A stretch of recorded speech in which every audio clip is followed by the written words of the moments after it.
Hello friends, welcome to crazy GK trick. दोस्तों, SSC CGL को लेकर जीएस की हमारी मॉक टेस्ट सीरीज चल रही है। इस सीरीज़ का ये हमारा तीसरा मॉक टेस्ट होने वाला है। यहाँ पर हम एग्ज़ाम से पहले 20 इंपॉर्टेंट मॉक टेस्ट सॉल्व कर रहे हैं। हर एक जो मॉक टेस्ट होगा हमारा वो बिल्कुल एग्ज़ाम लेवल का होगा। अगर आप इन मॉक टेस्ट के अंदर 25 में से 18 से 22 के बीच में अगर क्वेश्चन सही सॉल्व कर देते हो, विच मीन्स एग्जाम में भी आप 18 से 20 तक क्वेश्चंस बिल्कुल करेक्ट करके आओगे। तो एग्जाम से पहले ये सीरीज आपका एक रियल टेस्ट होने वाली है। इससे आपको बेटर अंडरस्टैंडिंग मिलेगी कि आप कितना स्कोर कर पा रहे हैं एंड कहाँ पर आपको मेहनत करने की अभी भी ज़रूरत है। तो आपसे बस एक ही रिक्वेस्ट है मेरी कि इस पूरी सीरीज को प्रॉपर अच्छे से ईमानदारी से फॉलो करिएगा। 20 मॉक टेस्ट है, 20 मॉक टेस्ट आपको कंप्लीट करना है। एसएससी सीजीएल जीएस को लेकर मैंने आपको मास्टर वीडियो सीरीज भी दे रखी है। अगर आपने उस सीरीज को फॉलो नहीं किया है तो बहुत सिस्टमेटिक तरीके से मैंने हर एक सब्जेक्ट वाइज वहाँ पर आपको पढ़ाया है। हर एक सब्जेक्ट के इंपॉर्टेंट क्वेश्चंस हमने कवर करें। अगर वो सीरीज आपने नहीं देखी है, वीडियोस नहीं देखें, तो आप सिस्टमेटिक प्लेलिस्ट को फॉलो करिए। डेफिनेटली फ्रेंड्स, आपको एग्जाम में काफ़ी क्वेश्चंस इस सीरीज से देखने को मिलने वाले हैं। अच्छा, एक और चीज़, जो भी आपका स्कोर रहता है 25 जो क्वेश्चंस मैंने आपको सॉल्व कराए हैं वो 25 क्वेश्चंस, एक क्वेश्चन 2 मार्क्स का होगा। बिल्कुल एग्जाम लेवल के ही यहाँ पर हम स्कोर लेके चलेंगे। तो जो भी आप फाइनल स्कोर करते हो, आप कमेंट बॉक्स में ज़रूर बताइएगा मुझे कि आपका फाइनल स्कोर क्या रहा। एक क्वेश्चन सही करने के आपको 2 मार्क्स मिलेंगे और एक क्वेश्चन गलत होता है तो 0.5 की आपकी माइनस मार्किंग होने वाली है। ठीक है, तो चलिए अब हम हमारे सेशन को स्टार्ट करते हैं। पहला क्वेश्चन है, निम्नलिखित में से कौन सा एलिमेंट अल्कलाइन अर्थ मेटल्स क्षारीय मृदा धातुओं के समूह में आता है? पोटेशियम, कैल्शियम, सोडियम या फिर लिथियम?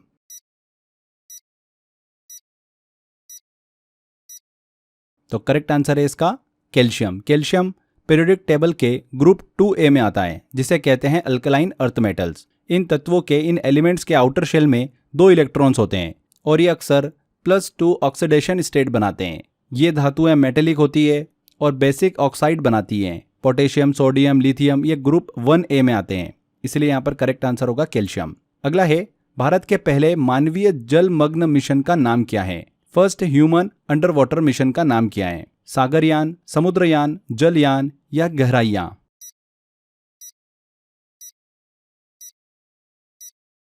तो करेक्ट आंसर है इसका समुद्रयान। भारत का पहला मानव संचालित डीप सी मिशन है जो कि 2025 में लॉन्च किया गया। इस मिशन का उद्देश्य है समुद्र की गहराई में रिसर्च करना और मत्स्य 6000 नामक सबमरीन को 6000 मीटर गहराई तक भेजना। यह मिशन भारत को उन 5 देशों की सूची में लाता है जो कि मेन डीप सी मिशन चला चुके हैं। ये 5 देश कौन कौन से हैं? फ्रांस, यूएसए, चाइना, रशिया और जापान। तो भारत के पहले मानवीय जलमग्न मिशन का नाम क्या है? समुद्रयान। अगला क्वेश्चन लेते हैं, निम्नलिखित हिमालय पर्वत श्रेणियों का दक्षिण से उत्तर की ओर सही क्रम क्या है? साउथ से नॉर्थ की तरफ हमको देखना है। 4 ऑप्शन दे रखे हैं, जास्कर, कारकोरम, पीर पंजाल और लद्दाख।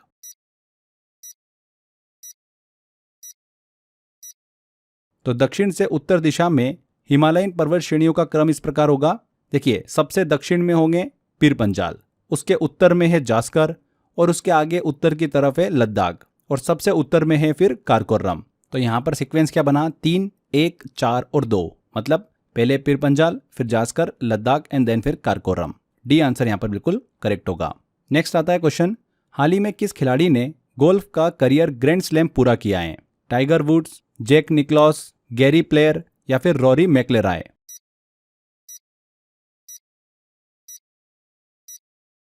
तो रॉरी मैकलेराय ने 2025 में मास्टर्स जीतकर गोल्फ का करियर ग्रैंड स्लैम अपना पूरा किया है। करियर ग्रैंड स्लैम का मतलब होता है कि खिलाड़ी ने गोल्फ की 4 मेजर चैंपियनशिप जीती हो, the masters, US open, open championship and PGA championship. अब रॉरी जो है ये 6th प्लेयर बन गए हैं जिन्होंने मॉडर्न एरा में ये सभी मेजर टाइटल जीत लिए हैं। तो यहाँ पर डी आंसर। अगला क्वेश्चन है, संविधान के किस अनुच्छेद के अंतर्गत न्यायालय संसद की कार्रवाई की समीक्षा नहीं कर सकता है? ऑप्शन आते हैं यहाँ पर, अनुच्छेद 127, अनुच्छेद 122, अनुच्छेद 126 या अनुच्छेद 139?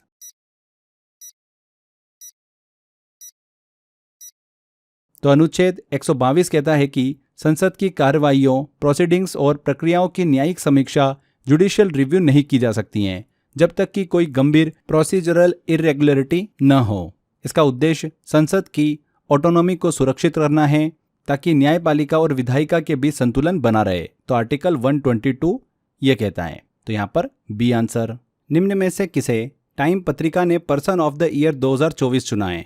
ऑप्शन है Jeff Bezos, Bill Gates, Elon Musk या डोनाल्ड ट्रंप।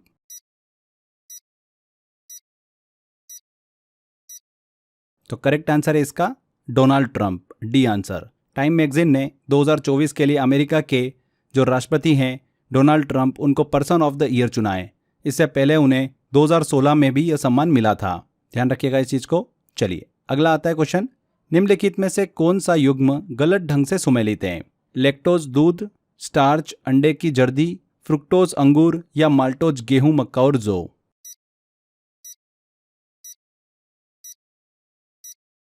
तो अगर आप यहाँ पर बी ऑप्शन देखेंगे स्टार्च अंडे की जर्दी, तो ये ऑप्शन बिल्कुल यहाँ पर जो युग्म है ये गलत ढंग से सुमेलित हैं। एग योक में स्टार्च नहीं होता है, इसमें फैट्स और कोलेस्ट्रॉल होता है, जबकि स्टार्च पौधे जो होते हैं जैसे कि आलू, चावल, इनमें मिलता है। बाकी जो यहाँ पर सभी युग्म दे रखे हैं वो बिल्कुल करेक्ट दे रखे हैं। यहाँ पर दोस्तों आगे अगला क्वेश्चन लें उससे पहले छोटी सी इन्फॉर्मेशन आप सभी के लिए। एसएससी सीजीएल की आप तैयारी कर रहे हो एग्जाम की, उसके लिए स्पेशल पैकेज हमने लॉन्च किया आपके लिए, जिसमें हमने आपको 10,000 जीएस के वन लाइनर दिए हैं, मैथ्स टॉपिक वाइज ई बुक प्रोवाइड करिए, रीजनिंग की टॉपिक वाइज ई बुक दिए, इंग्लिश की टॉपिक वाइज ई बुक दिए, प्रीवियस ईयर जो क्वेश्चंस हैं एसएससी के 2023, 2022, 2024, इन सब ईयर का हमने आपको एक प्रॉपर एनालिसिस करके दिया है, जिससे आपको आइडिया लगेगा कि किस तरीके के क्वेश्चन, किस टॉपिक से ज़्यादा क्वेश्चंस पूछे जाते हैं। 30 मॉक टेस्ट हमने आपको दिए हैं, लास्ट 2 ईयर का करंट अफेयर दिया है इस पैकेज में, मैराथन पीडीएफ्स हमने आपको प्रोवाइड करी है। ये सारा 350 रुपये के आसपास की प्राइसिंग होती है, जो कि आपको सिर्फ स्पेशल ऑफर में 49 रुपीज़ में मिल रही है। तो इस पैकेज को लेंगे, ये सारा कंटेंट आपको मिल जाएगा। यकीन मानिए फ्रेंड्स, ये आपके नॉलेज को ना सिर्फ अपग्रेड करेगा, बल्कि एग्जाम में आपके स्कोर को भी 40 से 50% तक सीधा बूस्ट कर सकता है। ये सिर्फ एक कोर्स नहीं, बल्कि आपके सिलेक्शन की एक स्मार्ट स्ट्रेटेजी भी है। तो अगर आप ये पैकेज एनरोल करना चाहते हैं तो डिस्क्रिप्शन बॉक्स और कमेंट बॉक्स में लिंक दे रखा है। इसके अलावा क्रेजी जीके ट्रिक एप्लीकेशन पर जाएंगे, वहां से भी आप इसको एनरोल कर सकते हैं। तो एक छोटी सी इन्फॉर्मेशन थी आप सभी के लिए, आई होप आपको पसंद आई होगी। चलिए वापस आते हैं हमारे क्वेश्चन पर। नेक्स्ट क्वेश्चन आता है, भारतीय ने पेरिस ओलंपिक में कितने पदक जीते हैं? ऑप्शन है 1 रजत और 5 कांस्य, 5 कांस्य, 2 रजत और 4 कांस्य या फिर 5 कांस्य।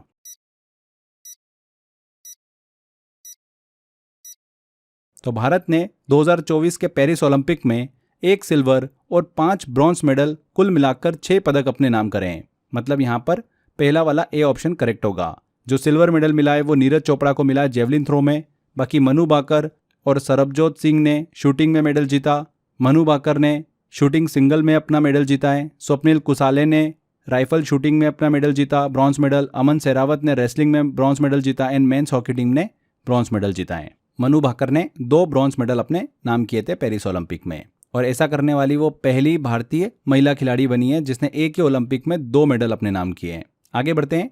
पंडवानी शैली में योगदान के लिए प्रसिद्ध डॉक्टर तीजन बाई को वर्ष 2019 में कौन सा पुरस्कार मिला था?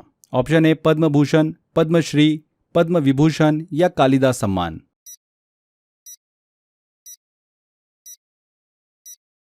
तो डॉक्टर तीजन बाई को 2019 में भारत के दूसरे सर्वोच्च नागरिक सम्मान पद्म विभूषण से सम्मानित किया गया। पंडवानी छत्तीसगढ़ की पारंपरिक शैली है जिसमें महाभारत की कथाओं का गायन होता है। तो कौन सा पुरस्कार मिला था? पद्म विभूषण। अगला आता है क्वेश्चन, राष्ट्रपति द्वारा जारी अध्यादेश की अधिकतम वैधता कितने समय तक होती है? 6 महीने, 7.5 महीने, 3 महीने या 12 महीने। तो भारतीय संविधान के आर्टिकल 123 के तहत जब संसद सत्र में नहीं होती है तब राष्ट्रपति ऑर्डिनेंस मतलब अध्यादेश जारी कर सकते हैं। ये अध्यादेश संसद के अगले सत्र की शुरुआत से 6 सप्ताह मतलब 42 दिन तक वैध रहता है, लेकिन सरकार इस सत्र को शुरू करने में अधिकतम 6 महीने तक देरी कर सकती है। इस प्रकार से कुल अधिकतम वैधता 6 महीने और 6 सप्ताह मतलब लगभग हो गए 7.5 महीने। तो इसीलिए यहाँ पर बी आंसर बिल्कुल करेक्ट होगा। यह अस्थायी कानून होता है जिसे संसद द्वारा पारित नहीं किया गया तो वो स्वतः ही समाप्त हो जाता है। क्लियर? नेक्स्ट क्वेश्चन लेते हैं।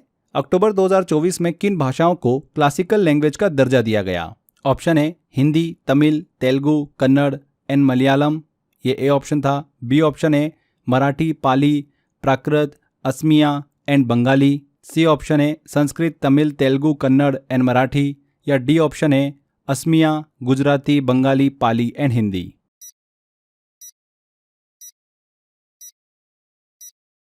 तो फ्रेंड्स, अक्टूबर 2024 में भारत सरकार ने 5 नई भाषाओं को क्लासिकल लैंग्वेज का दर्जा दिया है। बहुत ही इंपॉर्टेंट क्वेश्चन है, ये एग्जाम में पूछा जा सकता है। देखिए, मराठी, पाली, प्राकृत, असमिया और बंगाली, इन 5 भाषाओं को क्लासिकल लैंग्वेज का दर्जा दिया है। अब संविधान की 8वीं अनुसूची में कुल 11 शास्त्रीय भाषाएं हो चुकी है। क्लासिकल लैंग्वेज में प्राचीनता, साहित्यिक परंपरा और सांस्कृतिक महत्व जैसे मानदंड पूरे होने चाहिए। तो यहाँ पर बी आंसर बिल्कुल करेक्ट होगा। भारत में द्वैत शासन डायरकी की शुरुआत किस अधिनियम के तहत हुई थी? ए ऑप्शन है मार्ले मिंटो सुधार, बी ऑप्शन है मोंटेक चेम्सफोर्ड सुधार, सी ऑप्शन है साइमन कमीशन योजना, डी ऑप्शन है गवर्नमेंट ऑफ इंडिया एक्ट 1935।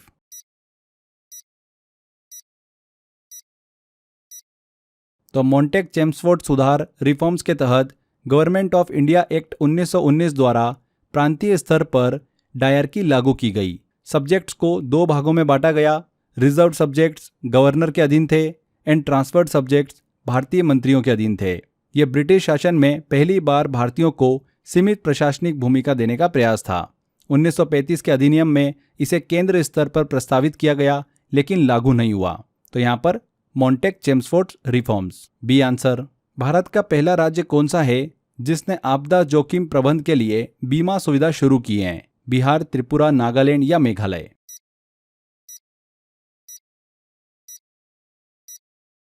तो नागालैंड बनाए देश का पहला राज्य जिसने आपदा जोखिम बीमा शुरू किया है, और इस उद्देश्य के लिए राज्य सरकार ने SBI जनरल इंश्योरेंस के साथ समझौता किया है।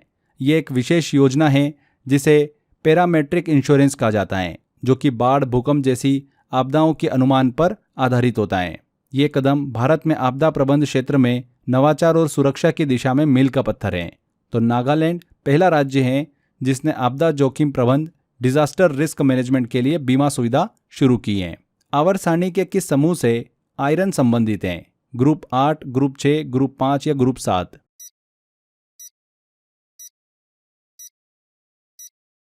तो आयरन का एटॉमिक नंबर होता है 26 और ये पीरियोडिक टेबल के ग्रुप 8 में आता है। ये एक ट्रांजिशन मेटल है और डी ब्लॉक एलिमेंट है। आयरन एलिमेंट जो है, देखिए, ये कंस्ट्रक्शन, मशीनें, स्टील प्रोडक्शन, इनमें भारी इसका उपयोग होता है। ये अक्सर +2 और +3 ऑक्सीडेशन स्टेट में पाया जाता है। तो ग्रुप 8 का सदस्य है। नेक्स्ट है, भारत की लौह महिला आयरन लेडी ऑफ इंडिया किसे कहा जाता है? मैरी कॉम, दीपिका पादुकोण, लता मंगेशकर या फिर इंदिरा गांधी?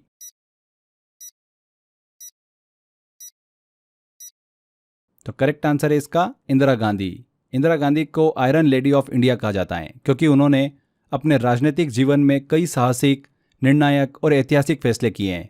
वे भारत की पहली महिला प्रधानमंत्री थी। उनका कार्यकाल कई कठिन दौरों से भरा रहा, लेकिन उन्होंने हर परिस्थिति में मजबूत नेतृत्व दिखाया है। 1971 का युद्ध, इमरजेंसी, गरीबी हटाओ का नारा, ऑपरेशन ब्लू स्टार, ऐसी प्रमुख घटनाएं हमको उनके कार्यकाल के दौरान देखने को मिलती है। यहाँ पर इंदिरा गांधी करेक्ट हैं। अगला क्वेश्चन लेते हैं। भारत सरकार ने 19 अगस्त को संस्कृत दिवस के रूप में किस वर्ष घोषित किया था? 1950, 1959, 1960 या 1969?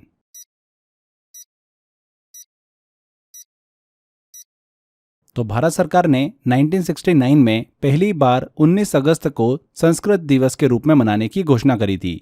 यह दिन हर साल श्रावण पूर्णिमा को मनाया जाता है, जो अक्सर रक्षाबंधन के दिन भी होता है।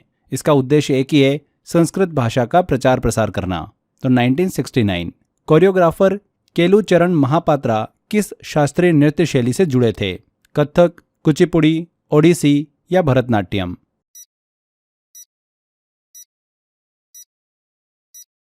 तो केलुचरण महापात्रा भारत के प्रसिद्ध ओडिसी नृत्यांगक और कोरियोग्राफर थे। उन्हें ओडिसी नृत्य को पुनर्जीवित करने और अंतर्राष्ट्रीय मंच तक ले जाने का श्रेय दिया जाता है। ये क्वेश्चन एसएससी का मोस्ट फेवरेट क्वेश्चन है। हर बार एग्जाम में ये पूछा ही जाता है। तो ओडिसी यहाँ पर करेक्ट आंसर है।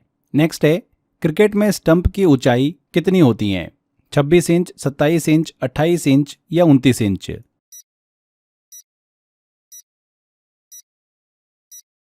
तो क्रिकेट में हर स्टंप की जो ऊंचाई होती है वो 28 इंच होती है, 71.1 सेंटीमीटर।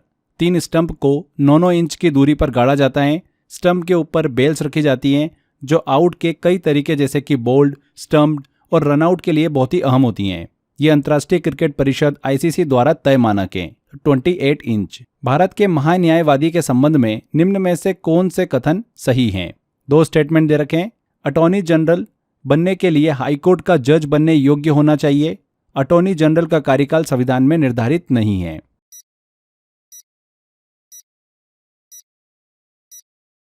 तो स्टेटमेंट अगर हम देखेंगे तो देखिए दूसरा स्टेटमेंट जो है वो सही है। हमको सही कथन की पहचान करना है। अटॉर्नी जनरल का कार्यकाल जो है संविधान में फिक्स नहीं है, वे प्रेसिडेंट की इच्छा तक पद पर बने रहते हैं। स्टेटमेंट 1 जो है वो गलत है। अटॉर्नी जनरल बनने के लिए व्यक्ति को सुप्रीम कोर्ट का न्यायाधीश बनने योग्य होना चाहिए, हाई कोर्ट का नहीं। तो स्टेटमेंट 1 जो है गलत है। यहाँ पर बी आंसर सही होगा, केवल 2। Book friends India's closest strategic partners किसने लिखी हैं? विवेक सिंह, श्री राम चोलिया, अंबिका श्रीवास्तव, नरेंद्र शर्मा।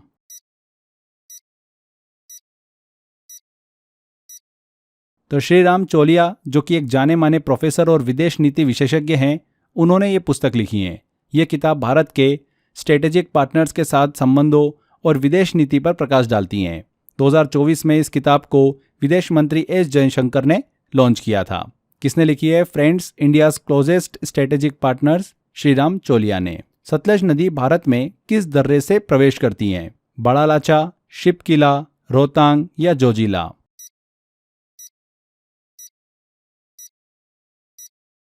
तो सतलज रिवर तिब्बत से निकलकर शिपकिला दर्रे से भारत के हिमाचल प्रदेश में प्रवेश करती हैं। ये नदी पंजाब से गुजरते हुए पाकिस्तान में जाती हैं और अंत में सिंधु मतलब इंडस रिवर से मिल जाती हैं। शिपकिला एक महत्वपूर्ण पर्वतीय दर्रा है, पास है, जो भारत तिब्बत सीमा पर स्थित है। शिपकिला यहाँ पर बी आंसर करेक्ट है। किस युद्ध को बैटल ऑफ सेंट थॉमे के नाम से जाना जाता है? First Carnatic war, second Carnatic war, third Carnatic war या फर्स्ट एंग्लो मैसूर वॉर?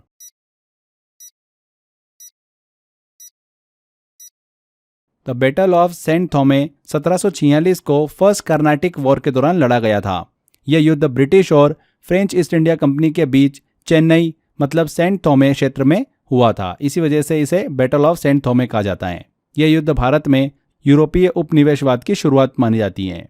तो first Carnatic war A answer. भारतीय राष्ट्रीय कांग्रेस के प्रारंभिक सत्रों के संबंध में इनमें से कौन सा कथन सही नहीं है? 4 ऑप्शन है। पहला सत्र 1885 में बॉम्बे में हुआ, अध्यक्षता WC बनर्जी ने की थी। दूसरे सत्र की अध्यक्षता दादा भाई नौरोजी ने कलकत्ता में की थी। सी ऑप्शन है। तीसरे सत्र में मद्रास में बदरुद्दीन तैयब जी अध्यक्ष थे। एंड चौथा ऑप्शन है। दिल्ली में आयोजित चौथे सत्र की अध्यक्षता एक भारतीय जॉर्ज यूल ने की थी।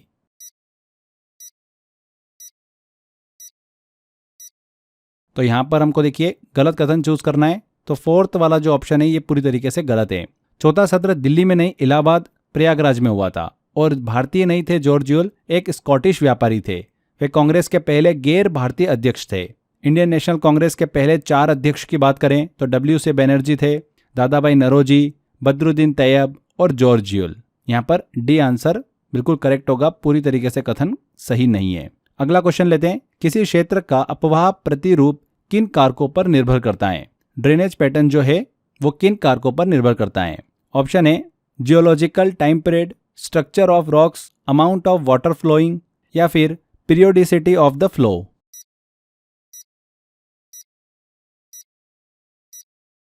तो ड्रेनेज पैटर्न को कई भौगोलिक कारक मिलकर तय करते हैं। तो ड्रेनेज पैटर्न की बात हो रही है, क्या होता है? देखिए बहुत ही सिंपल मतलब है इसका। किसी इलाके में नदियां और नाले किस दिशा में बहते हैं और कैसा पैटर्न बनाते हैं। यह पैटर्न जो होता है ये किन किन बातों पर निर्भर करता है, थोड़ा सा समझना जरूरी है। पहला होता है जियोलॉजिकल टाइम, भूगर्भीय समय। जैसे जैसे समय बीतता है धरती की सतह में बदलाव आते हैं, जैसे पहाड़ उठते हैं, जमीन कटती है या फिर टूटती है। ये सब चीजें नदियों के रास्ते को बदल देती हैं। दूसरी स्ट्रक्चर ऑफ रॉक्स, अगर जमीन में सख्त चट्टानें हैं तो नदी सीधी बहती हैं, लेकिन नरम चट्टानें या फिर दरारें हो तो नदी घूम घूम कर बहती हैं।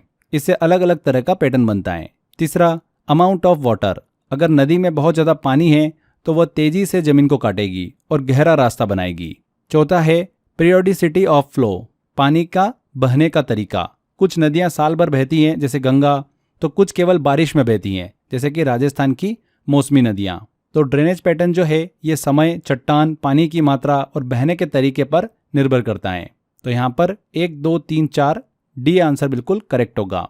चारों चीजों पर निर्भर करता है। अगला है हिंद महासागर द्विध्रुव मतलब आईओडी के बारे में निम्नलिखित कथनों पर विचार करें। Indian ocean dipole. 3 स्टेटमेंट दे रखे। आईओडी पश्चिम हिंद महासागर और इंडोनेशिया के पास पूर्वी हिंद महासागर के बीच तापमान के अंतर को मापता है। सकारात्मक पॉजिटिव आईओडी के दौरान पश्चिमी हिंद महासागर ठंडा हो जाता है और पूर्वी हिंद महासागर इंडोनेशिया के पास में गर्म हो जाता है।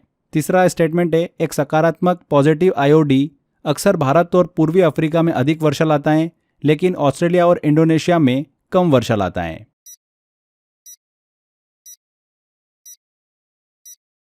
तो यहाँ पर आईओडी यानी इंडियन ओशन डायपोल एक जलवायु घटना क्लाइमेट इवेंट है जिसमें हिंद महासागर के 2 हिस्से, एक पश्चिमी भाग हो गया ईस्ट अफ्रीका के पास और पूर्वी भाग हो गया इंडोनेशिया के पास, इनके बीच के तापमान के फर्क को मापा जाता है। तो इसलिए यहाँ पर स्टेटमेंट 1 बिल्कुल सही है। अब देखिए, जब पश्चिमी भाग गर्म और पूर्वी भाग ठंडा होता है तब उसे पॉजिटिव आईओडी कहते हैं, लेकिन यहाँ पर स्टेटमेंट 2 में उल्टा लिखा हुआ है, पश्चिमी भाग ठंडा और पूर्वी भाग गर्म हो जाता है। तो ये कथन यहाँ पर गलत होगा। तीसरा देखते हैं, पॉजिटिव आईओडी के दौरान भारत और पूर्वी अफ्रीका में अच्छी बारिश होती है जबकि ऑस्ट्रेलिया और इंडोनेशिया में कम बारिश होती है। तो ये स्टेटमेंट भी यहाँ पर तीसरा स्टेटमेंट करेक्ट दे रखा है। तो निष्कर्ष ये निकला है केवल 1 और 3 यहाँ पर सही है। तो ऑप्शन सी करेक्ट होगा। तो यहाँ पर हमारा ये टेस्ट कंप्लीट होता है। जो भी आपका स्कोर रहा है इस टेस्ट के अंदर 25 में से आपने कितने क्वेश्चन सही करे हैं, जितने भी क्वेश्चन आपने सही करें उसमें 2 का मल्टीप्लाई हो जाएगा क्योंकि एक क्वेश्चन 2 मार्क्स का है, एंड जितने क्वेश्चन आपने गलत करें उसकी 0.5 की माइनस मार्किंग होगी। उसके हिसाब से आपका जो भी फाइनल स्कोर हो रहा है वो आपको यहाँ पर कमेंट में बताना है। ठीक है, ईमानदारी से बताइएगा अपना स्कोर, जिससे कि धीरे धीरे आप मेहनत करके अच्छे स्कोर तक पहुंच पाओ। तो ये था हमारा तीसरा टेस्ट। आई होप आपको मज़ा भी आया होगा एंड जहाँ पर आपकी गलती हो रही है वो पॉइंट भी आपको समझ में आया होगा। बस ऐसे ही लगातार अच्छे से मेहनत करते रहो। एसएससी सीजीएल को लेकर लास्ट टाइम रिवीजन के लिए मैंने आपको 100 आवर जीएस का मेरा कोर्स दे रखा है, उसको अच्छे से पढ़ते रहो, रिवीजन करते रहो फ्रेंड्स। सिस्टमेटिक तरीके से to the point exam oriented content मैंने आपको प्रोवाइड कर रखा है। मात्र 500 रुपये का कोर्स है। बहुत सारे बच्चों ने लिया है कोर्स वो, और लगातार अच्छे से पढ़ रहे हैं। बस ऐसे ही पढ़ते रहो। जिन भी स्टूडेंट्स ने नहीं लिया है, डिस्क्रिप्शन बॉक्स और कमेंट बॉक्स में लिंक दे रखा है, वहां पर क्लिक कर आप कोर्स को एनरोल कर सकते हैं। 5 मंथ की वैलिडिटी है। हिंदी एंड इंग्लिश मिक्स में मैंने पढ़ाया हुआ है। प्रॉपर लेक्चर मिल जाएंगे आपको, क्लास नोट्स भी मिल जाएंगे एंड प्रैक्टिस के लिए मॉक टेस्ट भी दे रखे हैं। इसके अलावा ज्वाइन करने का जो ऑप्शन है वो क्रेजी जीके ट्रिक एप्लीकेशन पे भी आपको मिल जाएगा। आप एप्लीकेशन ओपन करेंगे, फाउंडेशन कोर्स वाला आपको ऑप्शन दिखेगा, इसमें जाएंगे तो कोर्स बाय अक्षय सर है फोल्डर, इसमें आप जाकर ज्वाइन कर सकते हैं। तो आज के सेशन को यहीं एंड करते हैं। आई होप आपको वीडियो अच्छा लगा है। ज़्यादा से ज़्यादा वीडियो को शेयर कर दीजिएगा एंड कमेंट करके ज़रूर बताइएगा कि वीडियो कैसा लगा। आपने अभी तक फ्रेंड्स अगर चैनल को सब्सक्राइब नहीं करा है तो सब्सक्राइब कर लीजिए, क्योंकि ऐसे ही बहुत ही informative and to the point exam oriented content मैं आपके लिए लेकर आता रहता हूँ। तो मिलते हैं अगले वीडियो में। Till then bye bye.